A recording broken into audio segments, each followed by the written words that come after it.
Durante la madrugada del lunes, al menos 17 familias fueron desalojadas con lujo de violencia del inmueble ubicado en el número 1016 de Avenida Coyoacán, en la colonia del Valle de la alcaldía Benito Juárez. Algunos de los afectados, entre los que se encontraban personas de la tercera edad, denunciaron que el personal contratado para desalojarlos los amedrentó con armas de fuego para que abandonaran sus departamentos.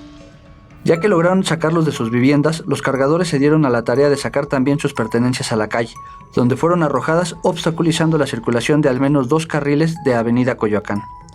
Los vecinos afectados, algunos de ellos inquilinos de los departamentos cuyo precio de renta supera los 15,000 pesos, denunciaron también que durante el desalojo les fueron robadas pertenencias de valor como teléfonos celulares, tablets y computadoras.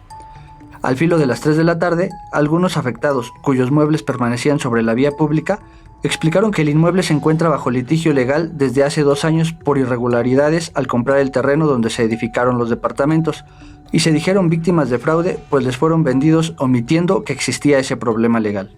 Para 21 Noticias, Armando Bonilla.